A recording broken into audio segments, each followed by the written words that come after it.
Entrou em vigor no mês passado aqui em Minas o novo Código de Normas do Judiciário Mineiro. Qual é a sua função e como é que as mudanças impactam o cotidiano daqueles que buscam seus direitos na Justiça?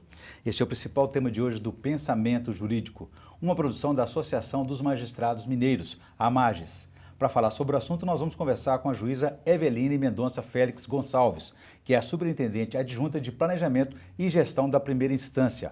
Ela é magistrada há 20 anos e já passou por 4 comarcas: Corinto, Diamantina, Contagem e Belo Horizonte, onde está há 8 anos. Doutora Eveline, obrigado pela presença, mais uma vez aqui no Pensamento Jurídico. Nós teremos ainda os quadros Pensamento Universitário, em que estudantes de faculdade de Direito me ajudarão a entrevistá-la, hoje do Centro Universitário Newton. E o Pensamento Literário, que só fará indicações de leitura para os nossos telespectadores. Doutora Eveline, no mês passado, então, entrou em vigor o novo Código de Normas do Judiciário Mineiro. Qual é a função dele? O que ele regula? Orion, esse Código de Normas do Judiciário regula o funcionamento da primeira instância. É o código de normas de todo o corpo de servidores, de todos os juízes, de todos os advogados que lidam diariamente com as questões de fórum, de foro, do judicial. É quase como se fosse um manual, um caminho a ser percorrido, uma forma de auxílio àqueles que demandam e precisam da justiça para trabalharem de uma forma eficaz e sabendo aonde se socorrer para saber qual o caminho a seguir. E é importante o cidadão, o jurisdicionado, saber disso ou deixa por conta do advogado encaminhar isso? É sempre importante saber, não é um código que você precise que a pessoa que vai necessitar do acesso à justiça, de um ingresso de uma ação, de um processo, precise analisar e conhecer aquele código. Mas qualquer dúvida no processamento, de como é o funcionamento da secretaria, ou de como é o funcionamento de uma execução penal, ou até mesmo das questões de infância e juventude, ele pode se socorrer a esse corpo normativo para poder saber como proceder. Não precisa ser um operador de direito, então, né? Não, não precisa. Agora, exatamente o que muda no funcionamento da justiça? É uma medida, naturalmente, que vem aperfeiçoar esse serviço judicial, né? Sim. Na verdade, o anterior provimento, chamado provimento 161, que é de conhecimento geral no meio jurídico, de 12 anos já, né? De 2006 ele era. Ele fazia esse disciplinamento, mas por óbvio, por esse tempo todo, ele estava ultrapassado. Ainda assim era muito utilizado, necessário, e muitos ainda falam que adoravam se socorrer a ele porque era sim funcional, mas com o passar do tempo e com os avanços que nós estamos tendo, era fundamental que houvesse uma renovação nessa forma de trabalho. E o que foi feito foi essa adequação aos normativos já em vigor, como por exemplo o Código de Processo Civil, e todas essas questões mais atuais que naquela época não existiam, como por exemplo o PJE, que é o nosso processo judicial eletrônico, exatamente. Tudo isso demandava uma atualização, uma fala mais conjunta e também mais clara para que o usuário, para que o advogado, para que o próprio servidor pudesse trabalhar com tudo isso de uma forma mais orgânica e mais eficiente. E qual que é o alcance desse código? É só para a primeira instância? A senhora lida com a primeira instância? Ou vai também para a segunda instância? Não, na verdade ele é da primeira instância mesmo. É aquele trabalho interno das secretarias, o funcionamento mesmo de todo o processo judicial. Então, ele atua, ele é disciplinado para auxiliar o trabalho da primeira instância. Aquilo que o cidadão precisa saber, eu vou procurar o judiciário, vou defender um direito, um conflito qualquer, seja no consumidor, na área de família, enfim. O que é preciso saber para procurar o judiciário por meio desse código? Na verdade, o código ele é como se fosse esse manual. Portanto, por exemplo, pensando no cidadão, as questões de viagem de menores, a questão da autorização para viagem de menor, todo esse disciplinamento de como viajar, como pegar a autorização, como obter a autorização, precisa para o adolescente, é necessário para a criança, quando a criança precisa da autorização judicial, tudo isso está disciplinado nesse corpo. Da mesma forma, questões envolvendo comissariado de menores também está disciplinada aí. Medidas socioeducativas. Também, como serem executadas, todos os regimes e as medidas socioeducativas, tudo isso está disciplinado no Código. Até um alvará de soltura também está orientado ali. também. Inclusive, todos esses sistemas que nós chamamos, que são sistemas que auxiliam nesse trabalho judicial, que é, por exemplo, o PJE, o Siscom, e eu falando isso pode parecer um juridiquês, mas não é, porque quem está no fórum sabe da necessidade desses sistemas. O PJE é o processo judicial eletrônico. Isso, e o Siscom também é um nosso sistema que existia antes do PJE. Então, aquilo que ainda hoje não está no PJE, por exemplo, né, as questões da área criminal, ela ainda não está, não existe processo judicial eletrônico para a área criminal. Todo o sistema que gere o criminal ainda está disciplinado pelo Siscom. E ele também está incorporado no nosso Código de Normas, disciplinando, explicando como proceder, quais os caminhos a seguir. Ele está mais detalhado ou está mais genérico?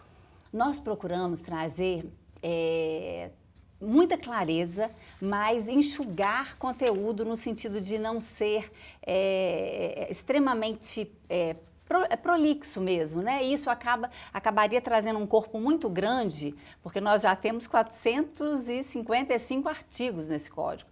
Se nós não tivéssemos essa estrutura mais objetiva, isso acaba se perdendo e, ao invés de auxiliar o usuário, acaba prejudicando o trabalho, né? Muito bem.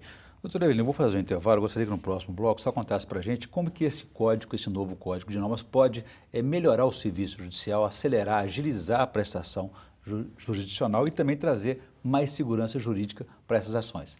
A gente então volta em instantes.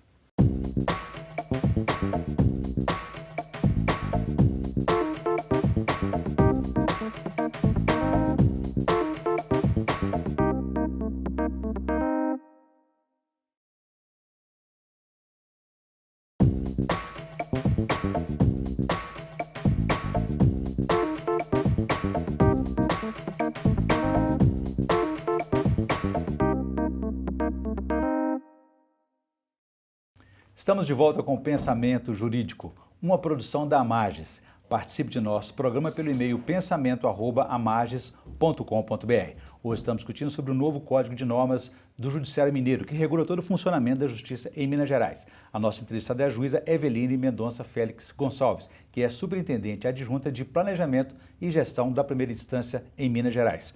Doutora Eveline, deixei para uma questão então no bloco anterior a respeito sobre o impacto, a influência que esse novo código pode trazer para melhorar o serviço jurisdicional, a prestação jurisdicional, mais agilidade, mais segurança jurídica? Com certeza. O objetivo foi exatamente esse, trazer atualização e clareza para esse corpo normativo.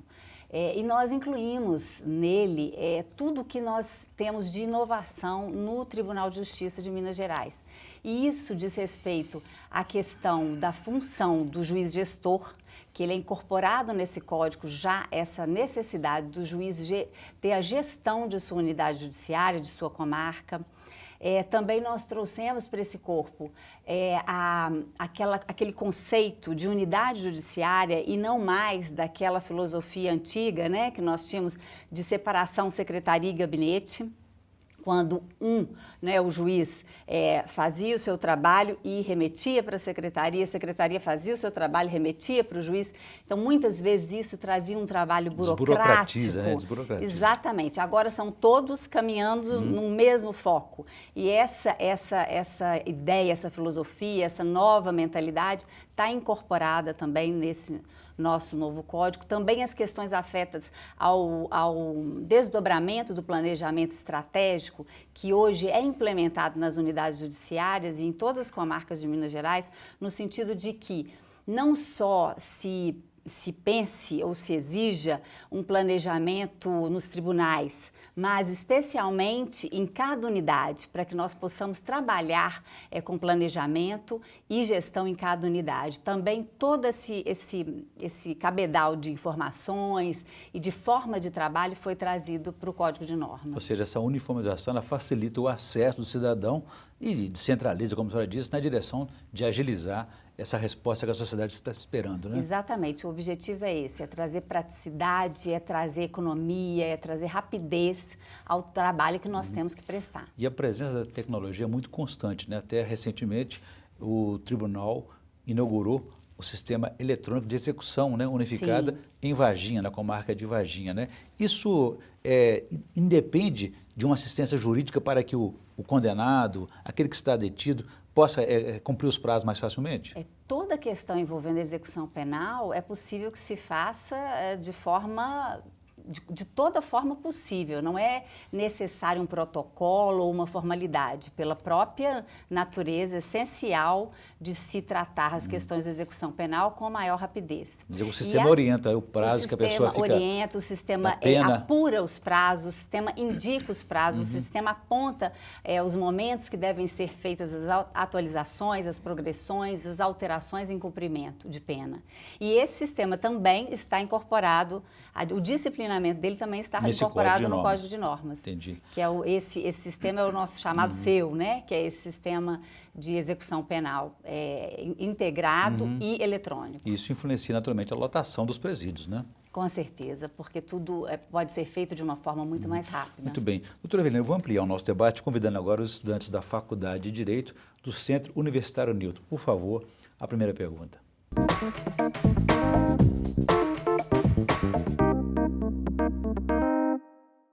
Quais serão os impactos mais visíveis com a regulamentação deste novo Código de Normas do ponto de vista da população? Débora, para a população, o importante é que esse código traz de forma simplificada, de forma clara, de forma didática, a como ela deve agir para ter o seu processo analisado, o seu caminho percorrido dentro do fórum, dentro das unidades judiciárias. E isso, o objetivo desse código é que não só aquele profissional do direito possa entender o que está ali disciplinado, mas especialmente a população possa se socorrer a ele para saber como proceder, inclusive cobrar os seus direitos. Quais os benefícios a alteração do provimento 355 trouxe para os usuários da Justiça de Primeira Instância? Daila, eu penso que os benefícios são muitos e a gente ainda vai ver muito esse resultado. Com essa alteração, toda pesquisa a ser feita com relação à normatização, ela é feita num corpo único de normas, que é esse novo código. Não vai ser mais necessário que se busque, se faça pesquisa, que se procure saber como acessar o judiciário, como vai ser o caminho do seu processo. Por esse código, tudo vai estar mais claro para que todos nós possamos saber qual é o nosso caminho a percorrer. Houve algum tipo de consulta pública para que fossem analisadas e inseridas sugestões nesse novo texto? Foi sim, Kátia. Essa foi uma preocupação nossa, que fosse feita uma consulta ampla no mês de novembro. Nós deixamos um grande, não me recordo exatamente o tempo, salvo engano foram uns 20 dias, e nós tivemos muitas sugestões, o que nos trouxe muita riqueza para o novo código, porque todas as sugestões foram analisadas, avaliadas, e inclusive nós temos o registro de cada uma delas, se acolhidas porque foram acolhidas, se rejeitadas porque foram rejeitadas. E nós tivemos aproximadamente uns 380 e poucos formulários, e cada formulário tinha mais de uma sugestão. Então, nós tivemos aproximadamente 1000 sugestões dessa consulta pública. E nós percebemos que houve a participação de advogados, de pessoas do povo que não se identificaram como advogados ou qualquer outra profissão, indicando mesmo essa intenção de participar e de contribuir para a construção desse normativo. Muito bem, então agradecer a participação dos estudantes da Faculdade de Direito do Centro Universitário Newton. Doutora Evelina, nesse código ainda está definido ali alguma tabela, custos dos judiciais? Não. Nós temos, na verdade, um outro provimento que trata de custas. E, então, exatamente dentro dessa nossa proposta de sermos extremamente objetivos e não replicarmos normas, nada relativo a custas está tratado nesse provimento. Sim, o funcionamento, como recolher, qual é o mecanismo para recolhimento, guia, isso sim. Mas com relação a valores, com relação ao qual é o valor, se são custas, se são despesas, como isso deve ser feito e qual o tipo de demanda que exige determinadas custas, tudo isso nós temos um normativo que regulamenta isso, é uma resolução do Tribunal de Justiça que regulamenta a questão das custas. Lembrando que muitos dos serviços são gratuitos, o acesso à população. Muito bem. Agora, esse código ele vai regular o funcionamento da justiça em Minas Gerais para todas as comarcas, todos os fóruns em Minas Gerais. Isso não acontece em outros estados? É diferente o código também? Orion, todos os estados têm essa normatização, sim, é absolutamente necessária para o funcionamento. É quase como se fosse um mecanismo de funcionamento de toda a normatização que é necessária, de todos os direitos, a utilização de todos os códigos de processo civil, de processo penal, a forma de tramitação disso tudo dentro dos fóruns e das comarcas é feita por meio dessa regulamentação do Código de Normas. Então, todos os estados precisam, sim, dessa normatização. Mas, talvez com essa organicidade que nós demos e essa abrangência, talvez no nosso esteja aí dentre os que estão mais atuais. Muito bem. Doutora Evelina, eu vou fazer um novo intervalo. Eu gostaria que no próximo bloco só falasse para a gente sobre esses novos conceitos, além da tecnologia que só referiu há pouco, o novo Código Civil também, conceitos que estão envolvendo o judiciário hoje como gestão, planejamento estratégico e a importância disso em cada unidade judiciária. A gente volta então em instantes.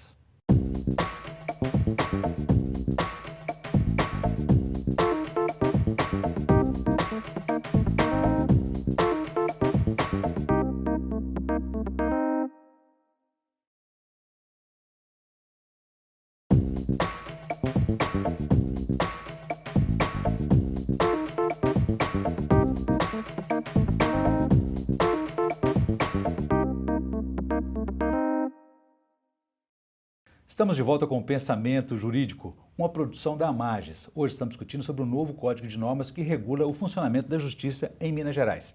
A nossa entrevistada é a juíza Eveline Mendonça Félix Gonçalves, que é superintendente adjunta de Planejamento e Gestão da Primeira Instância. Doutora Eveline, deixei para a senhora uma questão no bloco anterior a respeito desses novos conceitos que envolvem o serviço judicial. Antes o juiz era só preparado para atividade judicante, julgar os processos. Hoje é importante também que ele passe a organizar, gerenciar esse trabalho. Esses conceitos estão abordados, contemplados nesse Código de Normas? Estão, sim, Orion. A questão do planejamento é hoje tão presente que nós não temos como pensar no judiciário sem pensarmos numa forma de trabalho que utilize planejamento e gestão. Isso foi um marco da administração do desembargador André Leite Praça, que é o atual corregedor. Que é o atual Corregedor-Geral de Justiça de Minas. E com a possibilidade de levar a todas as comarcas e unidades judiciárias o desdobramento do planejamento estratégico, ou seja, trabalhar com gestão, trabalhar com planejamento. É fato que nós não fomos treinados para isso, é fato que os concursos que nós fizemos não nos exigiram essa capacitação, mas também é verdade absoluta que sem gestão, sem planejamento, sem essa visão de administração da equipe, de administração do processo de trabalho, de gerenciamento de competências, se nós não estivermos preparados para assim agirmos, nós não conseguiremos atender a demanda que se exige hoje do Poder Judiciário e estaremos prestando um serviço ruim à população. Então, como nós trabalhamos com isso durante 2 anos, também isso está sim contido no nosso novo Código de Normas. Eu dei informação errada aqui, o doutor André Leite Praça, desembargador, ele foi corregedor até o dia 29 de junho passado. É verdade. Agora, doutora Eveline, a questão do planejamento estratégico, da gestão, a importância disso também está relacionada com os poucos recursos que cada vez mais estão aí sustentando a atividade pública, né? Sim, é verdade. Nós temos que sair daquela ideia de que aumenta a demanda, aumenta o número de juízes, aumenta o número de comarcas, aumenta o número de varas. E isso já se mostrou ineficaz. E para que nós possamos agir de outra forma, de uma forma eficiente, nós temos que mudar essa forma de trabalho. E só com o planejamento, só com esse trabalho de administração de equipe, de visão a longo prazo, de planejamento a curto, médio e longo prazo, é que nós vamos conseguir atender a demanda que chega até nós e que a população espera seja bem atendida. Uma dessas medidas também importantes nessa linha que a senhora falou de melhorar a prestação jurisdicional, reduzir a carga processual, é a chamada desjudicialização, a conciliação, enfim. Esse trabalho tem um código separado, em paralelo, ou é o mesmo código? Não, dentro desse Código de Normas nós não tratamos sobre isso. porque, como eu disse, ele gere todo o funcionamento do judicial. Agora, essa parte toda também é disciplinada. Nós temos no Tribunal de Justiça todo um trabalho desenvolvido para normatizar e permitir um funcionamento de conciliação e de toda a questão de mediação de uma forma eficiente e adequada. Até porque hoje até os cartórios realizam muitos processos extrajudiciais, divórcio, inventário, que facilita muito e agiliza essa intenção do jurisdicionado, né? Essa questão é extremamente importante. Eu penso que nós temos sim que nos utilizarmos desses recursos do extrajudicial para resolvermos demandas, ou na verdade não são demandas, questões jurídicas que podem ser resolvidas sem a necessidade de um ajuizamento de uma ação, de um início de um processo. Então, a cada dia isso deve ser mais difundido. Nós temos essa atuação do extrajudicial e a Corregedoria também atua na orientação e fiscalização do extrajudicial. Para ele também existe um código de normas específico que trata todo o funcionamento dos cartórios e de todos os notários e registrados. Reduz a interferência do Estado na vida das pessoas, onde eles podem resolver ali seus próprios conflitos. O objetivo é esse. Na verdade, nós temos que pensar exatamente isso. O povo, nós todos, o cidadão tem que conseguir começar a tratar e a solucionar o seu conflito de forma mais simplificada, com composição, com simplificação de processos, sem a necessidade de se socorrer do judiciário. Muito bem. Eu volto a esse tema daqui a pouquinho, doutora Evelina. Eu gostaria que agora a senhora indicasse para a gente, fizesse a indicação de leitura no quadro Pensamento Literário. O que a senhora trouxe para nós?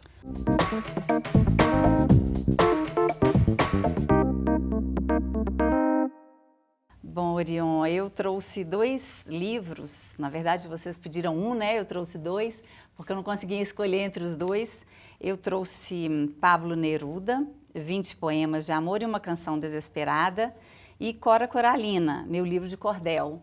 Eu penso que a gente trazer um pouquinho de poesia, né, para o nosso meio jurídico, que é tão árido, traz alegria, traz suavidade, remete àquele lado mais importante do ser humano e alivia os momentos do dia a dia e traz inspiração. Humanizar é importante, boas indicações. Temos que lembrar da alma e humanizar também um pouco mais o judiciário, não é assim?